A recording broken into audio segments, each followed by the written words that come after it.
everybody, and welcome to Different Leaf, a show for new and experienced cannabis consumers. I'm Britt Smith. This season, we're talking all about cannabis travel and tourism. If you head on over to differentleaf.com, under the subscribe and shop tab, you can buy the gorgeous new summer issue of Different Leaf, the magazine, which has tons of great articles about how and where to travel to experience really good weed and cannabis culture, what you should know as a tourist trying weed in a foreign place, and much more. This episode, we're going to get the inside scoop about the best, safest, and worst places to try cannabis as a tourist in Central and South America. Now, in most Latin American countries, the cultivation, distribution, and consumption of weed is still illegal unless it's medical marijuana, which tourists obviously can't buy. But there are certain regions, like in specific parts of Mexico, where it is more acceptable and less legally dicey for travelers to seek out local bud. As a foreigner, there is only one South American country where you can completely legally consume cannabis, and that's Uruguay. However, several countries have decriminalized possession of small amounts for personal use, like Argentina, Colombia, Costa Rica, Peru, and Ecuador. Of course, there are always underground markets, but it can be pretty risky to trust an illegal source while you're abroad. While you may want to add a little local herb to your travel experience, and maybe you feel okay with seeking out those local dealers, it's also good to know that not all weed is created equal in South America. Our guest today, helping us navigate where and how tourists try marijuana in Latin America, is journalist Nathaniel Janowitz, who covers cannabis in Central and South America for Vice World News from his home in Mexico City. We'll be back with Nathaniel after this quick break.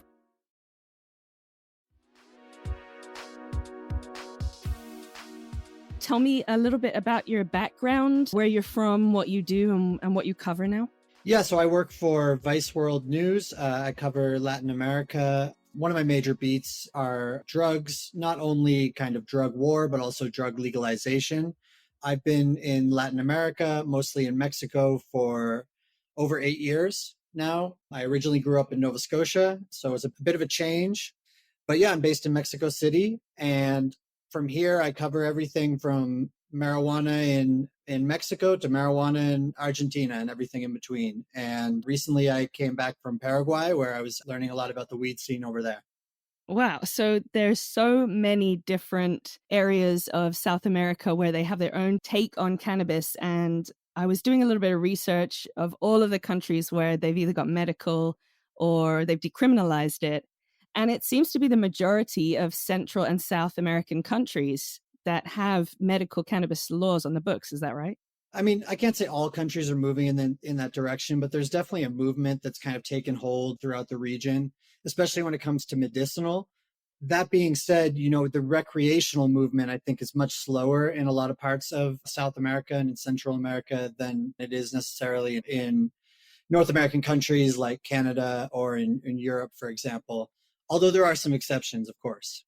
So let's talk first about the place that you know the best, where you've lived for the last 8 years, Mexico.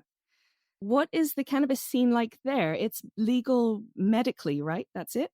There is a medicinal movement that's happening, but in the recreational side of things is where I think people really feel let down.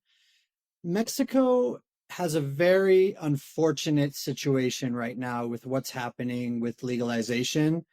Essentially, what happened here about 4 or 5 years ago, the Supreme Court mandated on several medicinal related cases that it was unfair to allow people who needed medicinal cannabis not to have it. And there was 5 different rulings, which eventually led to a jurisprudence, essentially meaning that then the federal government had to pass a law legalizing marijuana.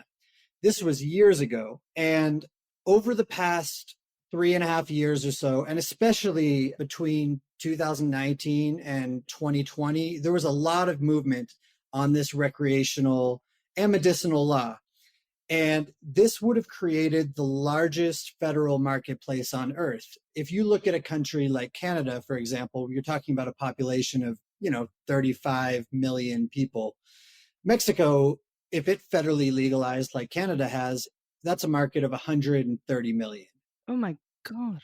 Yeah, that blows other countries out of the water. That's pretty much every country put together that has legalized to this point. So there was a lot of hope that this was going to happen, especially because it was mandated by the Supreme Court. And the medical and recreational marijuana bill has been on the agenda for, well, since that Supreme Court mandate. And they got so close to passing it. Each time they couldn't get the law to the finish line before the session of assembly ended, and they'd ask for an extension until this past summer, the Supreme Court essentially said to the federal lawmakers, you're not getting this done. We're just going to kind of go over your head and say that cannabis is legal.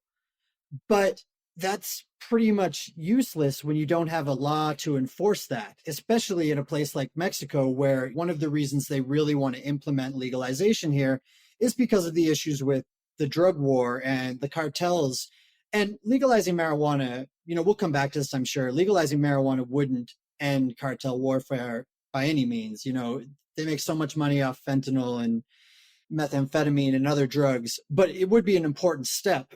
And essentially, if there's no law right now to actually legislate what it means to be a legal country, there's nothing happening. And so all of the marijuana cannabis activists that I'm talking to pretty much say it's in this ambiguous gray zone now where Congress and Senate, without this Supreme Court mandate, feel no pressure on them to actually pass the law. And just nothing is happening. So it's just kind of been vaguely legalized with no way to legislate who's going to produce it, who can produce it, how much you're allowed to carry, where you're allowed to smoke, anything like that. All right, so technically cannabis is legal in Mexico, but there won't be dispensaries like we have in the US and Canada, which is frustrating. But is it technically legal to consume in every state across Mexico? And are there states that are more lenient with that gray area of the law, anywhere that tourists might go in particular? There are other places in the country where there are unique smaller movements happening, but no state has totally legalized recreational marijuana.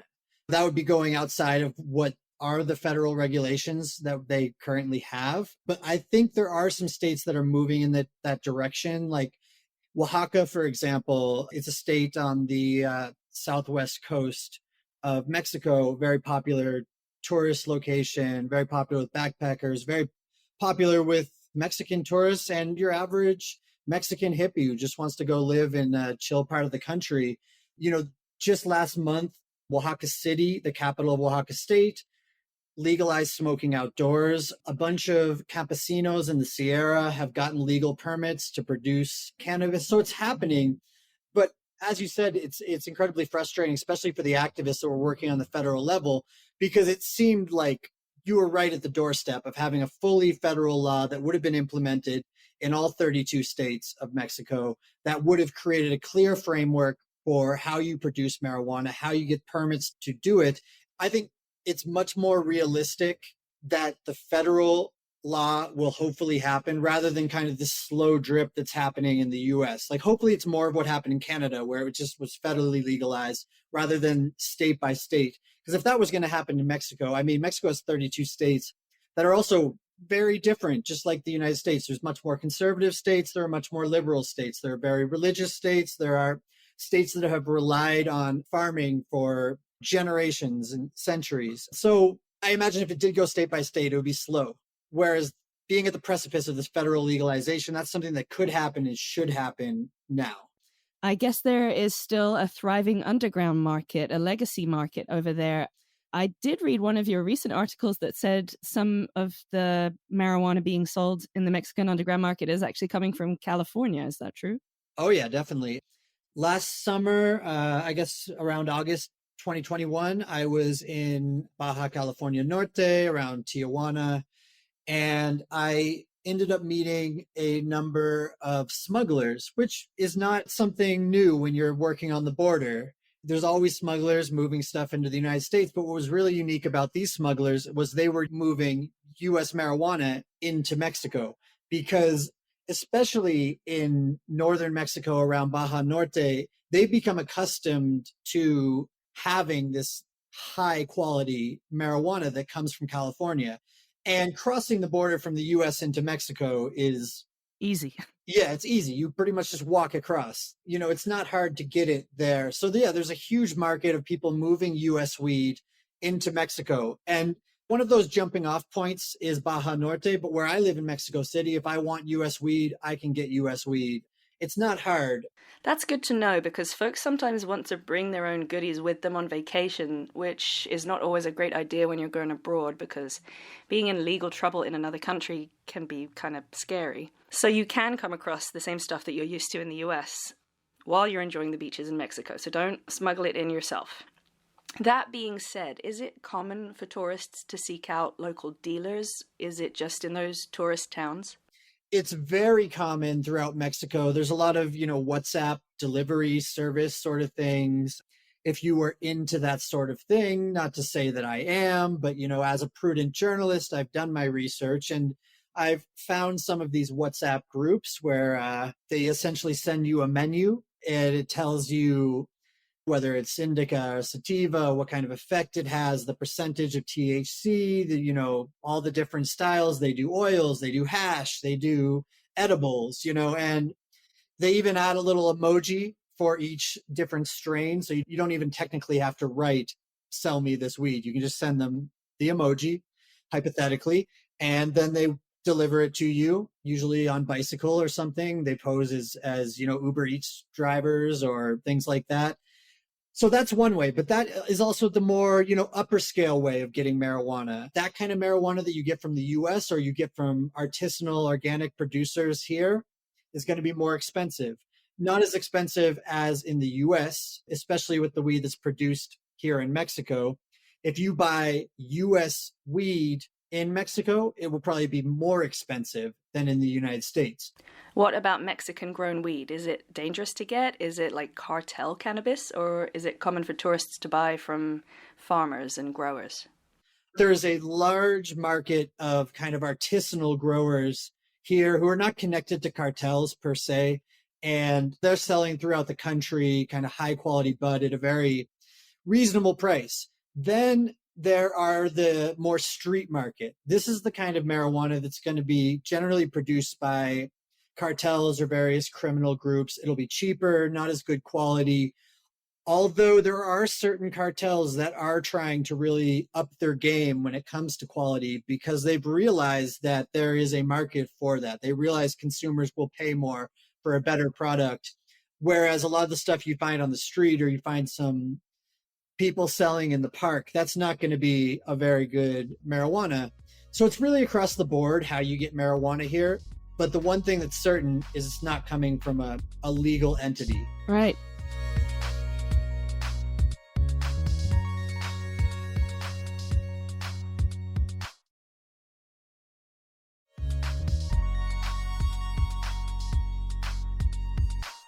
So there are more than 30 countries in Latin America, from Mexico to Chile to Jamaica.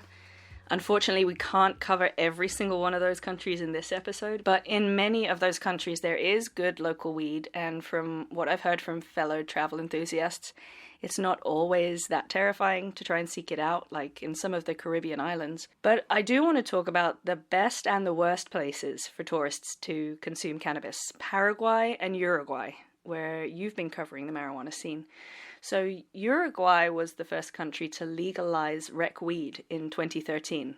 So we'll chat in a bit about how tourists can actually purchase and enjoy legal marijuana in Uruguay. But first I want to talk about Paraguayan weed. Paraguay is the biggest producer of pot in South America. Do you think that it's worth cannabis lovers going over there and trying Paraguayan weed? Paraguay is interesting because they actually decriminalized the possession of under 10 grams of marijuana 30 years ago. So having marijuana up to 10 grams is legal in Paraguay. But Paraguay, beyond that, is one of the most restrictive countries when it comes to cannabis, which is extremely interesting because Paraguay is either the third or fourth largest cannabis producing country in the world. And it's by far the largest in South America. So Paraguay has infinite potential to move into the legal marketplace. But Paraguay is a really unique country in South America in terms of how it became one of the most conservative countries in the region, not only related to drugs, related to everything from abortion and sexual reproductive rights to the politics of how the country is governed. It's a very right-wing country. So at the moment, even though they're the largest producing country in South America, they don't have any sort of recreation movement whatsoever, although there is a lot of recreational use there. Where Paraguay has seen progress is in the medicinal side of things. They've been trying to move legally into this medicinal space. And just a few weeks ago on 420, I actually published an article with Vice about the medicinal movement under the title of The Worst Weed in the World, which I'll explain momentarily. So Paraguay has had a movement trying to move into the medicinal spheres, specifically related to oils. And there has been a group there called Mama Cultiva, which is in other countries in South America as well, but it's generally groups of mothers that are trying to fight to use oils for their children who have epilepsy or severe pain. And they've made significant progress in Paraguay and actually passed a law where the government said they would provide oil to people who need it. And that is a legal thing the government said they would do. They haven't done it. They have given these licenses to several state-run producers who are supposed to start producing these cannabis plants, and they haven't. So these groups of mothers are still working under the table with clandestine growers to create their oils, even though it's legislated by the government.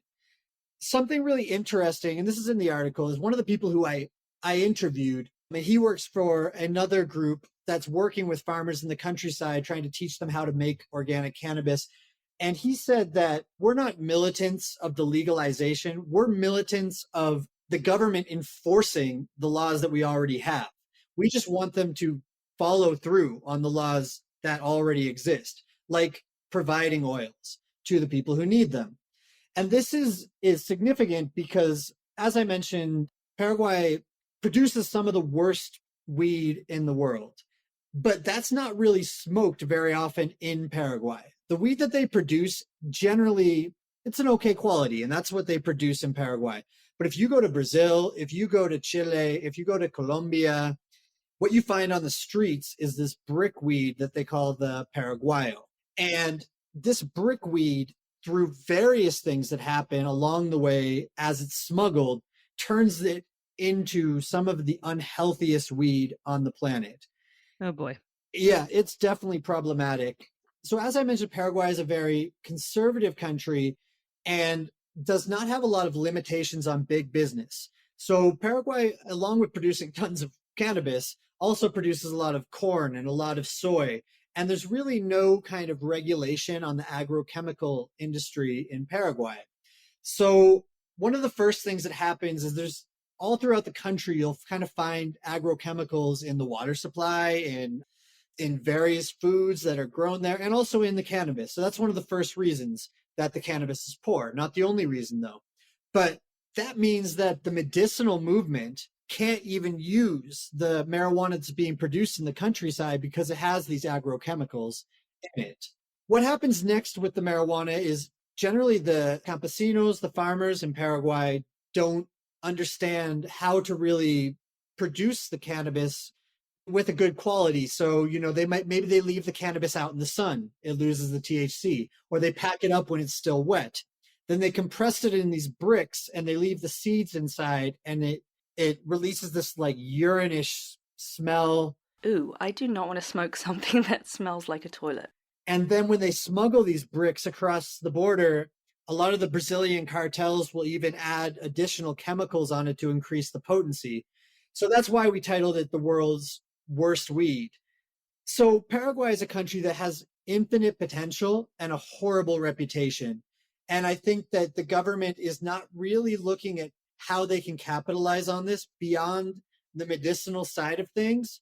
They're also looking at the hemp side of things, but I think they're really just scratching the surface and not doing what they need to do, especially in terms of bringing these farmers into the legal market, because these laws they have about the medicinal movement, they don't include all these campesinos, 30,000, 40,000 campesinos that are already doing this anyway. So that's very different than what's happening in Uruguay. Tell me about your experience in Uruguay. Did you go there for the recreational market? In 2017, I went to Uruguay for High Times magazine, actually. And it was to do a story about how that was going, because it just, it was passed in 2013, but it took a few years for it actually to unroll. So when I was there in 2017, only about, I want to say about 4 or 5 months before, started selling actually from the pharmacies. So that's one thing that they did that was interesting in Uruguay is they produce and sell the cannabis as a medicine. So if you want to buy the state-grown marijuana, you actually have to go to one of the designated pharmacies and buy it there. And they come in these government-issued bags, similar to what you can get in Canada now, for example, and they sell it as medicine. That's one way you can get in Uruguay. The other thing that the law stipulates is you are allowed to grow your own plants to a certain amount. I don't have the exact number in front of me, but it's not a lot. I want to say it's under a dozen plants or something, but you're allowed to have your own grow operation in your house. Another thing you can do with that is you can give your grow to a cannabis club, and then you pay the club, and the club will then produce for you. They'll take many different people, their licenses, and they'll make their own grow operations, really excellent marijuana. And then they can sell it back to the people who are a member of that club and gave them their growing rights. So those are the two ways that you can get marijuana in the country legally. So can a foreigner join those clubs or go buy the weed in the pharmacies? Another interesting thing about the Uruguayan law, which I haven't seen in other countries, maybe it exists, but I haven't seen it, is that because it's medicine and it applies to Uruguayan citizens, a foreigner, for example, if I go to Uruguay, I can't go to the pharmacy and just buy marijuana. I can't join a cannabis club. But an Uruguayan citizen is allowed to give me a gift of marijuana, and then I can carry it around. Okay, so now I figured out how we do tourism in Uruguay. We don't go there and go to the shops or the clubs. We make friends with somebody. Exactly. You make a friend and they'll give it to you. And it's cool there, especially if you're a tourist, is you can smoke a joint pretty much anywhere, at least anywhere outdoors. Again, in my journalistic research, I felt the need to smoke a joint in front of the presidential palace. Of course.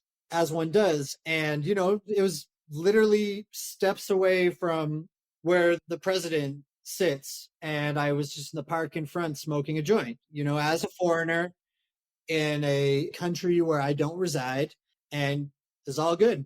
Wow. Okay. So it's really different.